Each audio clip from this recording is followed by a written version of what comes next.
Welcome back to the Andy Ramage podcast. My name is Andy Ramage, of course, and I'm delighted to be back having this conversation with you today. I'm going to build on from last week's episode, which was really based on a quote, "If you're so smart, why aren't you happy?" And really what I'm trying to do with some of these conversations is just sort of stretch your thinking, challenging your own mind to really think differently about not only your relationship with alcohol, but also the way you show up in the world, because ultimately that's what this is about. If you can run your mind more effectively, you're going to live more often in a friendly universe than a hostile one. That's one of the greatest gifts you can ever give yourself. And if I can help you on that journey, I'd be absolutely thrilled. Before we begin, just a reminder, this episode, as always, is brought to you by the coachbusiness.school. It's my coaching school where we train the next wave of world-class life coaches, executive coaches. We also have a course for qualified coaches called our Coach MBA, if you're interested in learning more about marketing and business and you're a qualified coach. And also in March, I'm running another alcohol-free performance coach specialism. So if you're a qualified coach and you want to come and train with me to gain that specialism of alcohol-free performance coaching, I am running that course in March. Do go to coachbusiness.school for more details, or drop team@andyramage.com. And know if you're a qualified coach and you want to come and train with me in person, online, in March to get that qualification. Alrighty, today's conversation. If you don't train your mind, you're going to get left behind. It's a little rhyme that I keep coming back to because it's so true. I'm really fortunate that my alcohol-free adventure was sparked in many ways by coaching, learning to coach some 14 years ago. And then about 2 years into that adventure, having had my mind completely blown by all these wonderful insights and learning, that I was then able to reflect upon all the things that were getting in the way of me running my mind more optimally and my body. And alcohol was the big one, right? The big barrier in many ways that I had to challenge and change my own thinking about my drinking, because effectively for me, for most of us, it's a thinking problem, not a drinking problem. But understanding how my brain worked and my mind worked gave me the tools and the techniques that I needed to transform my relationship with alcohol. And it took me about 2 years to get to that point of insight and learning into my coaching journey. And then 12 years ago, set forth on my alcohol-free adventure. And here I am 12 years later, loving it and living it, feeling fresh and happy and so grateful for the adventure that I've been on. And now, as my coaching career has blossomed, I get to work with some of the world's best professional footballers. I do tons of work with professional footballers, the world's top business professionals, really on how to run their minds more effectively. So, in essence, I've been a trainer of world-class minds now for about 14 years, I'm going to put it. And that continues to evolve and develop. And it's so exciting to be a part of it. Some of the organizations that I get to work with, some of the people that I get to work with. And by and large, it has little or nothing to do with alcohol, as you might suspect. Whilst you see me really vocally talking about alcohol all the time, the stuff that I do at the elite level doesn't really involve alcohol. And the reason it doesn't is because they don't drink. Is the truth of it. The footballers that I work with, they don't really drink, so it's just not an issue. We don't need to go there. I just work on them helping their mindset or taking their mind to a different level so they can perform more optimally. A lot of the elite level business professionals I now work with, they also don't drink, because why would they? They haven't got time to drink and be hungover and jaded and tired and all the things that come with that if they want to work at an elite level. So actually, what I find myself doing in coaching more and more often is helping people train their minds, right? Optimizing their minds. But there's a big point that I want to make for everyone listening, and I did touch on this in the last episode, is that to get into that place of optimal mind so you can spend more time in a friendly universe rather than a hostile one, the foundational skill, I believe, is removing alcohol. I truly believe that. It's so hard. It can be done, but it's so hard to spend more time in a friendly universe than a hostile one when you're hungover. It's just a great truth, isn't it? I was on the Dry live this morning into our brilliant Dry group. Once a week on a Tuesday morning at 7:30, I do a live into that group, like a Zoom live, which is cool. And I was talking about this. Every day is a do-over unless you're hungover. The Buddha actually would talk about this, like every day you're effectively born again. And I love that concept, that you are. And isn't that so much truth in that? You're effectively like reborn every single day. It's your choice how you want to experience that day through the beliefs that you carry about that day. If you look for trash, you'll find more of it. If you look for joy, you'll find tons of it. Now, every day is a do-over, and the Buddha's right. Who am I to disagree with the Buddha? Unless you're hungover. It's true, isn't it? What a great truth. It's not a do-over if you're hungover, because you don't start the day at 0 and then you can turn it into the day that you've always wanted it to be through your beliefs. You start the day at -10 is the truth of it. Your sleep's been destroyed. Your neurochemistry's been blown apart. Your body's physically in a state of withdrawal, right? It's trying to process the poison that if it didn't process it out, your body would kill you. You're on a massive back foot. It's not a do-over when you're hungover. Like, think about that inside your beautiful minds. And then I would argue, and we know the research, it takes 3 to 5 days to recover from even a couple of drinks. And who the hell drinks a couple of drinks? No one does that anyway, do they? I'm sure no one listening to this podcast does anyway. I mean, what's that? That's just pointless. So let's just say, it's 3, 4 or more for the average person. Then you're probably looking at, again, at that upper end, right? 5 at least days to recover. Yes, you might not notice the obvious symptoms 3 days later, but your body is still in recovery, and your beautiful brain. Really important. Now, run the maths.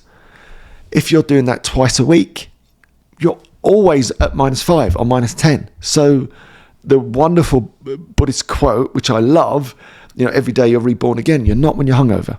There's no do-over when you're hungover, because you're on the back foot constantly. Now, I would also then argue that for many adults, probably for most of their adult life, they will never ever experience a full replenishment, like a starting the day at neutral 0, ever. For the entirety of their life, they will always be in minus numbers because of alcohol. Think about how sad that is. Always in minus numbers for the entirety of their life because of alcohol. This happy-go, fun, lucky, whatever substance that's invaded our lives in such a way that most people can't imagine functioning for weeks on end without it.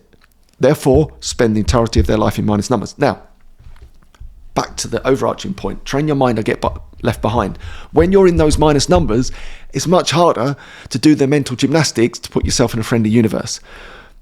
So what tends to happen is we default to the untrained mind, which is inbuilt negative anyway, because we carry that lineage from our ancestors that survived longer, who were more paranoid, anxious, wary of a threat. Those that were less so, out the gene pool, what's left is a negativity bias. Now, with your brain already minus numbers because of alcohol, doing the mental gymnastics to get you back to neutral or positive is much harder. So you spend more time in a hostile universe of your own creation that's been created by alcohol, the very thing that pretends and lies to us constantly that it brings fun into our life. It's what we need to enjoy ourselves. It's the thing that puts you in the minus numbers constantly, always, for the rest of your life, if you allow it to. And then we wonder why the world feels a bit dark, menacing, grey, why our brains are full of catastrophe instead of joy. That we do this all the time. That's the untrained mind. When you train your mind, and this is effectively what I do, and this is where I'm linking it back to the work that I do with elite performers in business and sport, that has nothing to do with alcohol, but everything to do with training their minds. It's much easier to train your mind when alcohol's not in your world, because when it is, you're on minus numbers. So it's much harder to do the mental gymnastics you need to do to put yourself in a friendly universe, overcome your obstacles, achieve your goals, than when there's that dark cloud of alcohol hanging around your mind that's put you into negative numbers. So, what does this mean for us alcohol-free adventurers? You've just gifted yourself the greatest gift. You've gifted yourself your beautiful brain back. What a gift. Unlike literally 2 billion adults on this planet constantly have their brain battered and bruised and temporarily damaged by the drug that is alcohol. I mean, what are we all doing? enough of that side of the island. Let's get to the fun side. So for us on the fun side of the island, you've just set up the optimal platform to run your mind in a more optimal way. What that means is, if we can agree, and this is what I do with all the athletes I work with and all the business professionals I work with, that sport is a mind game. Everyone agrees with that. Like, look at all the quotes that are out there around sport. They'll say something along the lines of sports 10% physical, 90% mental. I think Arnold Palmer, the great golfer, once said that about golf. Or the brilliant, I can't remember if I quoted him on the last conversation, but I quote him all the time because I absolutely love him. Yogi Berra. Yogi Berra is one of the most famous baseball players and coaches that ever lived. Yogi Bear, the cartoon, was clearly built around Yogi Berra, but he never got the rights because they did him out of them, apparently. But that's another story for another day. But anyway, Yogi Berra had this brilliant way of distilling wonderful wisdom whilst getting it wrong. And people couldn't work out whether he was at like this sort of wise genius or almost a bumbling fool. I take the wise genius because what he achieved as a baseball player and as a baseball coach is incredible. So he would say things like this about sport, and I think this is reflective of life. Baseball is 90% mental. The other half is physical. It makes me laugh every time. Right? Brilliant. But saying the same thing. So where I'm going with this is, if we can agree that that's the case, that life, sport, which is a reflection of life in my opinion, is mostly a mind game, barely anyone on this planet actually trains their mind, do they? Like who's got a coach who really does the work to unpick their limiting beliefs, that is challenging their own thinking on a daily basis, that is like priming their mind on a daily basis? Barely anyone on this planet does that. And I'm not talking about Sudokus or meditation. I'm talking about deliberate and skillful mind training. Barely anyone does it. On top of that, almost everyone drinks alcohol.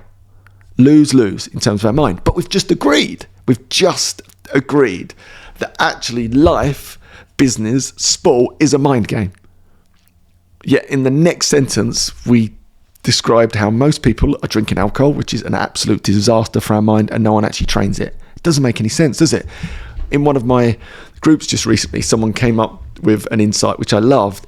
And what we know is, through training your mind, for example, becoming more positive so more optimistic versus pessimistic, you will live longer. If you train your mind in the right way, you will live longer. If you spend more time in that friendly universe versus the hostile one, because it's of your own making, because it's an internal reflection, the outward experience that you have.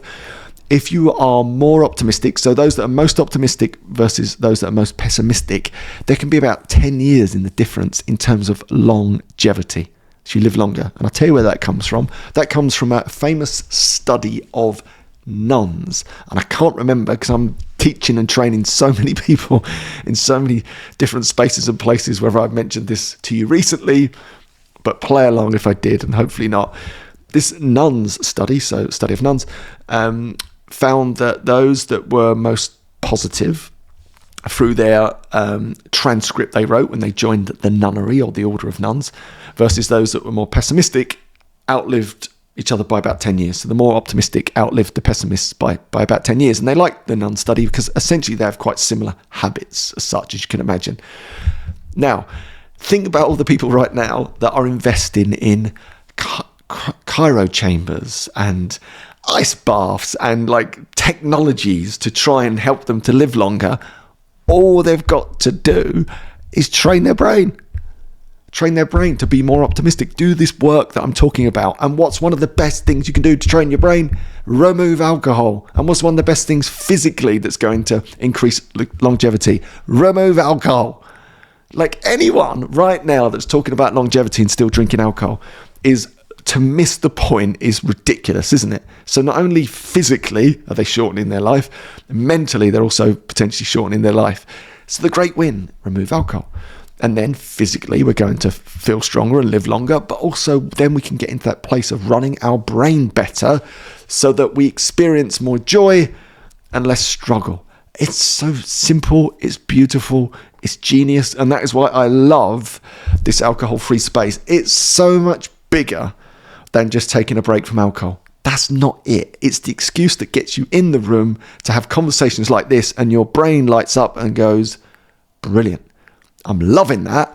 I'm going to train my mind in a way that's going to put me in a friendly universe more so than a hostile one, because it's of your own making anyway, because again, the outward world is a reflection of our inner beliefs. It's so simple. It's so powerful. And this is what we do in coaching. This is effectively what I do pretty much all day long, whether it's with the Premiership footballer or the big time CEO or training in one of our groups, or myself this morning when I'm on with our Dry Live group. I'm training their brains, but I'm training my mind at the same time to look for the joy. Now, a bit like we did last week, a little takeaway from this week is to find the joy today. Look for the joy in your life. See what you can come up with.